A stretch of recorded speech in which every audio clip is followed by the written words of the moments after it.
আসসালামু আলাইকুম। আজকের ভিডিওতে আমরা আলোচনা করব বর্তমান লক্ষ্য, শিক্ষার্থীর স্বপ্ন, বাংলাদেশ বার কাউন্সিল পরীক্ষার সম্পূর্ণ গাইডলাইন। যারা আসন্ন বার কাউন্সিল পরীক্ষার জন্য প্রস্তুতি নিচ্ছেন, ভিডিওটা শেষ পর্যন্ত দেখুন। ইনশাআল্লাহ আপনাদের জন্য খুবই কাজে আসবে। পরীক্ষার নিয়মনীতি এবং গাইডলাইন সম্পর্কে পরিপূর্ণ একটি ধারণা থাকলে পরীক্ষার জন্য আপনার আত্মবিশ্বাস বাড়বে। বার কাউন্সিলের প্রতিটি ধাপ সম্পর্কে পরিপূর্ণ ধারণা দেওয়ার জন্য চেষ্টা করব। পরীক্ষার গাইডলাইন বা নিয়মনীতি সম্পর্কে জানার ধৈর্য যদি আপনার না থাকে, তাহলে এই পরীক্ষা আপনার জন্য নয়। বার কাউন্সিল পরীক্ষার্থীদের খুবই ধৈর্যশীল হওয়া প্রয়োজন। বার কাউন্সিল পরীক্ষায় মূলত 3টা ধাপ থাকে। 1. এমসিকিউ পরীক্ষা, 2. লিখিত পরীক্ষা, 3. ভাইবা অথবা মৌখিক পরীক্ষা। এমসিকিউ পরীক্ষা। এমসিকিউ পরীক্ষায় মোট প্রশ্ন থাকে 100টি। প্রতিটা প্রশ্নের জন্য মার্ক থাকে 1 করে, তবে সময় থাকে 1 ঘন্টা।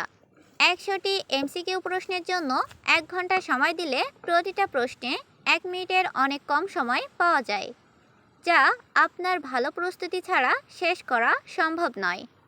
এই 100 মার্কের মধ্যে পাস মার্ক কমপক্ষে 50। লিখিত পরীক্ষা। লিখিত পরীক্ষায় মোট নাম্বার থাকে 100, যার মধ্যে পাস মার্ক কমপক্ষে 50। লিখিত পরীক্ষার জন্য সময় থাকবে 4 ঘন্টা। এই প্রশ্নগুলো আসে সাবজেক্ট ভিত্তিক আইন থেকে। লিখিত পরীক্ষার জন্য নির্দিষ্ট সাবজেক্ট এর মধ্যে আপনি যদি একটি টার্গেট নিয়ে পড়াশোনা করেন, তাহলে পাস করা অনেক সহজ হয়। আমরা অনেক বেশি নাম্বার ওঠানোর জন্য অনেক বেশি লেখার চেষ্টা করি, কিন্তু এখানে সময় থাকে অনেক কম এবং আইন কোনো বানিয়ে লেখার বিষয় নয়। তার জন্য আপনার টার্গেট ফিক্সড করতে হবে। যে সাবজেক্টগুলো থেকে যেগুলোর ওপর আপনার প্রিপারেশন ভালো, সেখান থেকেই উত্তর লেখার চেষ্টা করুন। পাস মার্ক উঠলে আপনি আপনার লক্ষ্যে পৌঁছাবেন। বেশি লেখার জন্য সময় নষ্ট করে লেখা খারাপ করার ফলে পাস করা কষ্টকর হয়ে যায়। Viva board. ভাইভা বোর্ডে মোট নাম্বার থাকে 100, যার মধ্যে পাস মার্ক থাকে 50। ভাইভা বোর্ডে মূলত প্র্যাকটিক্যাল নলেজ, লিগ্যাল এথিক্স, সাধারণ আইন বিষয়ক প্রশ্ন করা হয়। ভাইভা বোর্ডে ভালো করার জন্য আইন সম্পর্কে আপনার প্র্যাকটিক্যাল ধারণা থাকা প্রয়োজন।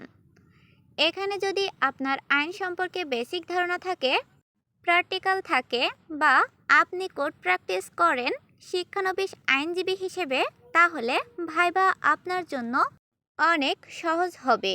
কিন্তু বার কাউন্সিলের পরীক্ষার এমন সময় এসে কোনো শিক্ষার্থী বেকার থাকেন না। প্রত্যেকেই কোনো ব্যবসা বা চাকরির মধ্যে থাকেন। এমন অবস্থায় পূর্ণ শিক্ষানবিশ থাকা অনেক কষ্টকর হয়ে যায় বা কারো পক্ষে সম্ভবই হয় না। তারপরেও চেষ্টা করবেন প্র্যাকটিক্যাল কিছু ধারণা বা জ্ঞান রাখার জন্য। 3 জায়গাতেই আলাদা করে 50% মার্কস পেতে হবে, অর্থাৎ 3টি ধাপ পেরোতে হবে সফলভাবে। এমসিকিউ, লিখিত, ভাইভা এই 3টিতেই একই সাবজেক্ট ঘুরে ফিরে আসে, তাই প্রতিটি সাবজেক্টে সমান গুরুত্ব দেওয়া জরুরি। প্রস্তুতির টিপস।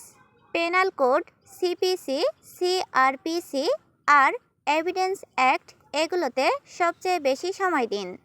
প্রতিদিন এমসিকিউ প্র্যাকটিস করুন। আগের বছরের প্রশ্ন সমাধান করুন। ধারা নম্বর মুখস্থ করার জন্য আলাদা নোট বানান। ভাইবার জন্য প্রফেশনাল এথিক্স ভালোভাবে পড়ে রাখুন।